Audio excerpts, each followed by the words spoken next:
This is so beautiful. I'm sitting in the middle of a forest with all of these flies. I don't know if you can see it in the camera, but I decided to sit down here because there's all these, like, I don't know, there's maybe hundreds of them, all these little flies flying around in all this area of the sun. And the sun's like making its way through the tops of the trees. And yeah, there's hundreds and thousands of flies. You know, I feel that all life is important. I often will walk and, like, for instance, this morning when I was walking, I saw this little black spider. And it was at one point in time, I might have been fearful of it because of the movie Arachnophobia. They truly did teach me as a young kid to be scared of spiders. However, it was just crossing the sidewalk. And because I was looking down while I was walking, I didn't step on it. Ants. I've often tried to pick up ants and put them outside of my home so that they weren't in my home. I've recently started, when I see a mosquito that's sitting on its wall, perched on the wall, waiting to get its next bit of food, I try to put it outside. See, I believe that all life, every aspect of life is important. Even the roots of a tree are important. It has often been told to me by different people that trees don't like their roots being covered. Like, their roots go underneath the ground, but we often start putting pathways in between we put concrete pathways in between. And often what'll happen is that the roots on either side of the tree, they start to die. And I think that, or I believe that we are just starting to understand the interconnectedness of everything. Like, even I've discovered through my own exploration with celery that a tree that perhaps is in the middle of many other trees, that the trees on the outside may be shoots of the actual tree themselves.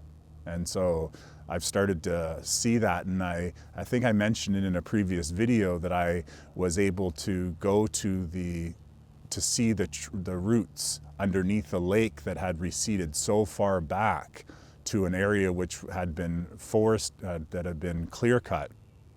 And then they diverted water in to create a lake so they can get a dam going. But one point in time, the water was so far back that I was able to see these ancient connections of how the roots were all interconnected on this old growth forest that had been clear cut. And so anyways, I sat down here and decided this was a perfect place. There's millions of lives that are, well, maybe not millions, but there's thousands of lives around me right now, and they're all working together. And, you know, these flies may only live for a day or two, but they're apparently having a lot of fun flying around up there, and that's absolutely beautiful. And the sun, of course, very, very beautiful as well. It's nice that because it's shining through the branches of the tree above, I can just stare at it, and it doesn't hurt my eyes because it's obviously not fully coming through with the tree branches. These are evergreen trees.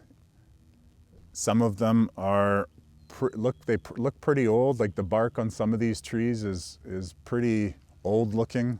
A lot of the trees around it seem new, but there's a couple of them that look pretty old, and yeah, they're pretty tall.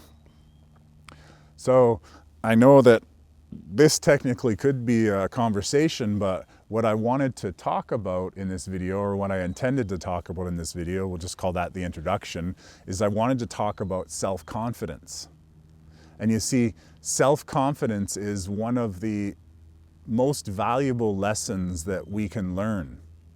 And while many people have self-confidence to varying degrees, often in a modern North American society, I'd say, when they're trying to get everyone to, once again, this is my perspective. So I'm not saying that the whole world is like this.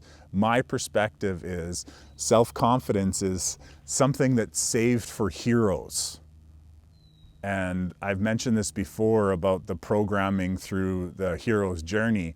However, self-confidence is something that is broken down in us with how society kind of entraps us in the idea of everyone being the same. And when I was growing up, I would often get told, like when I would question things, for example, when I would question like, why is it that every time someone gets elected, do they not follow through with their promises? And why don't we hold them accountable? Like I would say that as a kid. And often I would get told, oh, you're just a know-it-all. And there would be other situations or other things that I would observe, and I would be constantly getting told that I was a know-it-all. And there was also the British, I would say British because that's often where I heard it, even in stereotypes of children are there to be seen but not heard. And from a very young age, we have our self-confidence eroded within us.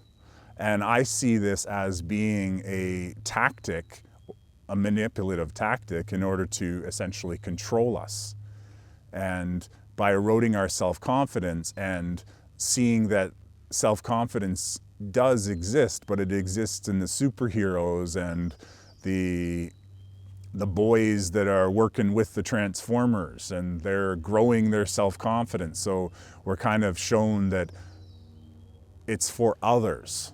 However, some of the most successful people, most of the most successful people, their self-confidence is off the charts. And this also comes into asking people for help. This is something that for a long time that I struggled with because of the way that programming had occurred within me, is that it was a challenge asking for help. And then even with that, there's other programming to get us to ask for help too early. And there was a fable that I recently did, had to do with, it's called Hercules and the Wagner.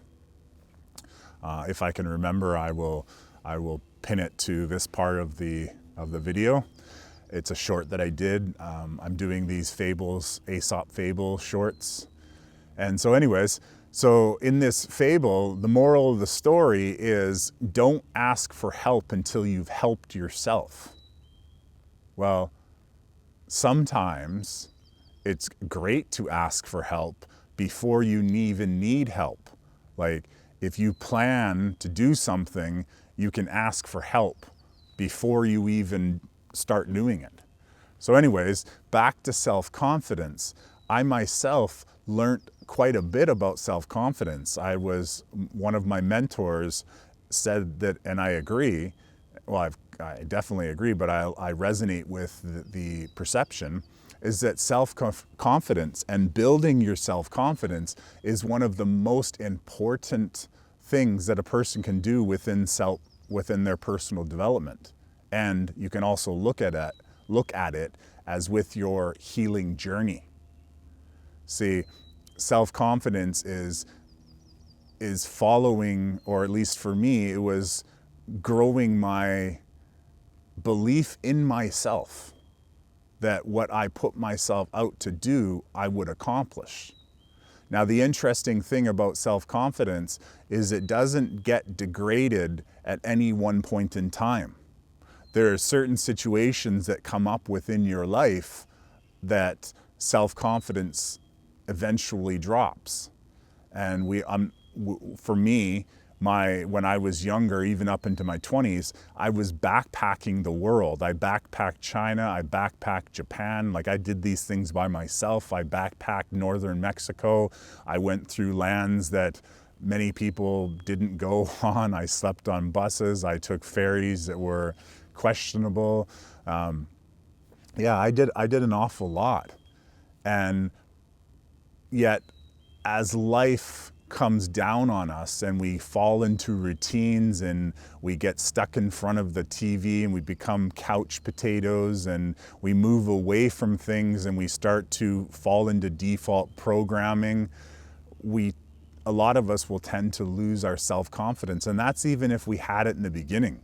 Because like I said, what I've discovered, especially when I reflect back on my past, about the programming that's given to us in elementary school, about conformity, about being good office workers, asking to go to the washroom, being subservient to our teachers who are supposed to be there simply to teach us information, but in fact they are actually programming us to, as I said, be good little office workers. And that's my opinion.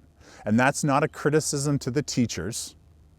That's just an observation on the effects that what many of them are doing is happening. And I myself was a teacher in a high school for a little over a year, and so I do have an experience as being a teacher myself. However, there's a lot of conformity teaching that does go on and during our early years that lead to a lack of self-confidence. Now, luckily, there is a lot of, I would say, like through my own experience observing teachers in elementary school myself, there is a growing change in that. However, it's not the children that I'm talking to right now. I know that. It's the adults. It's people like me. It's 20s and 30s and 40s and 50s. Even when I go into my analytics, I know who I'm speaking to. And I can easily see it on the web when in the commenting. So part of self-confidence is being able to confidently express oneself and not be fearful and guilt-ridden. See, there's an awful lot of programming that creates us to be shameful. Like one of the things that we're most shameful of talking about are sexually related topics. And we are filled with guilt and many other low vibrational attributes that limit our self-confidence. And it erodes our ability to even decipher or discern what we personally want. Like we may want something, for example, however, we've been told so many times that we can't have it or we don't have the skills for it or that will never happen. Now, that's one of the important things is not necessarily telling everyone what you want, because there's something called counter-intention. And counter-intention is someone basically, you go and you tell them something, and then they either A, don't believe you because you've said so many things so many times that they lack confidence in you, or they're blown away by the idea and they themselves perhaps either don't believe that that could be done, or they are basically jealous maybe that you're doing it or you're going to do it, and they then either A, tell you that you can't do it, or they give you their opinion, which is a counter-intention against what you want to do, or they go behind your back and they start bad-mouthing you to other people, gossiping, as I mentioned in the other one. So those activities, essentially, know it or not, or unknowingly, they erode our self-confidence. See, when we express things to people that we are super excited about, or we just watched this amazing movie and it's inspired us to do A, B, and C, and then someone comes along and stomps on our parade, all of those things continually erode our self-confidence. They limit what we perceive ourselves potentially doing. Now, I'm not saying that everything we say that we're going to do, we have to do. However, there's a lot of things that we say that we want to do or we get inspired to do, and we hold ourselves back because of our either lack of self-confidence or the constant erosion of our own personal self-confidence. So one of the first things that I discovered on my healing journey is learning self-confidence, like keeping a journal of the things that we wanted or the things that we have accomplished, and in that journal, noting those things that we had accomplished. Because one of the habits that we have as a human, and once again, this is my observation, but you can go look at the comments in a video, is we tend to focus on the negativities, the can'ts, the shouldn'ts, the wouldn'ts, the couldn'ts, or the drama or the trauma or the disasters, or we tend to focus on the low vibrational aspects of our communications or our experiences, and we tend to replay those more over in our head. And so one of the activities that I participated in doing with my own self-confidence portion was journaling the successes I had and writing down the reflections that I had from those successes.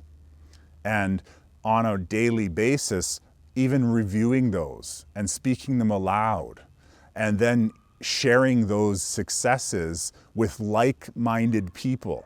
And that's very, very, very, very important, that when you share your positive experiences, and some people call these sharing your wins, when you share your wins with other people, that you're sharing them with people that share your vibration, share your resonance, share your frequency, that they are supportive to you. And I definitely encourage you to get that person also to share their wins with you as well, because it reinforces a positive atmosphere in which you can express and explain. The other thing about sharing is it provides you not only the opportunity to recant your positive experiences by listening to yourself as you speak, as I often do with these candid conversations that I record. I'm able to come to new insights and new cognitions about that experience. And by sharing with the other person, I'm building both of our self-confidences, and I'm reinforcing the positive experiences that I've had. And so when we spend more time going over the positive experiences we have, we're building our self-confidence and we're building our knowingness that we had positive events happen.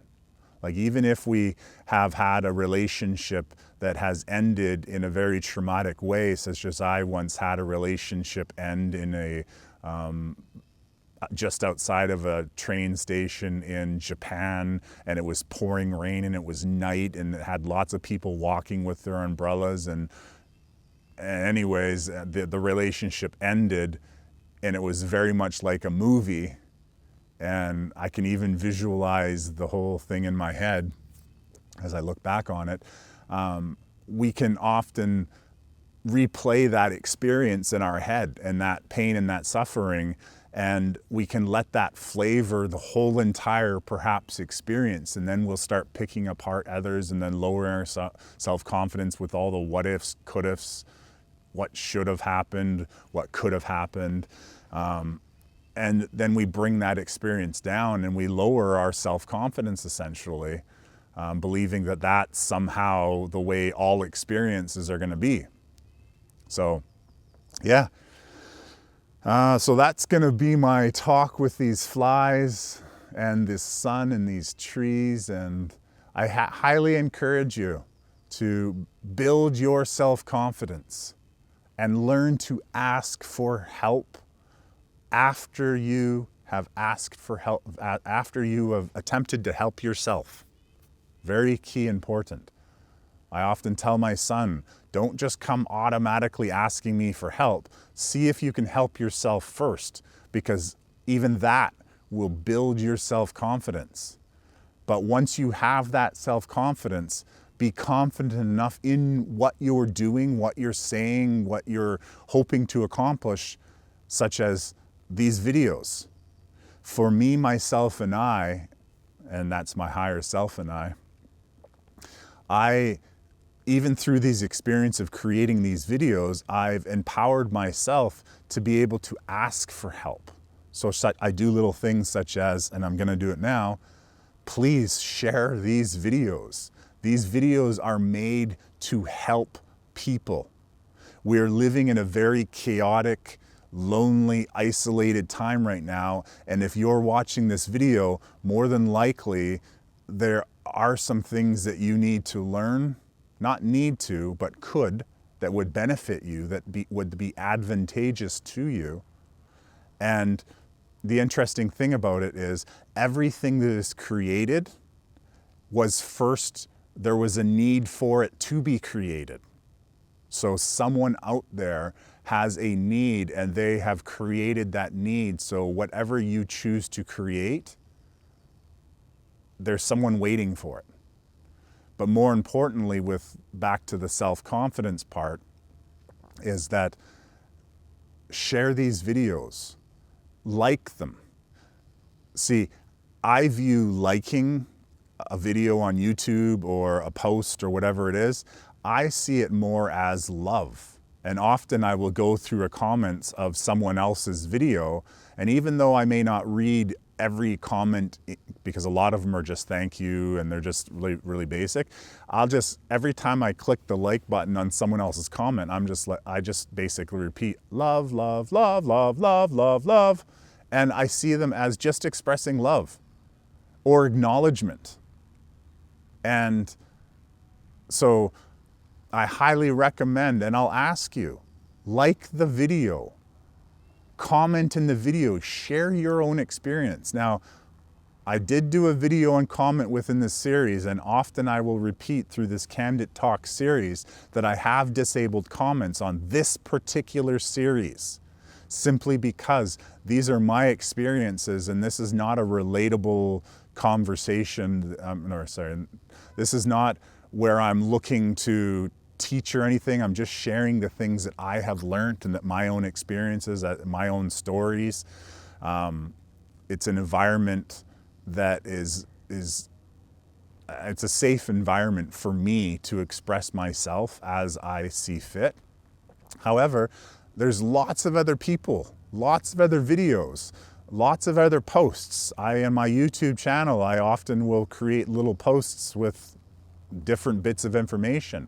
All of my other videos, my Aesop fables, I'm constantly asking people to share what they think the moral of the story is, because yeah, so share and comment and like, because those particular parts, they help share the information.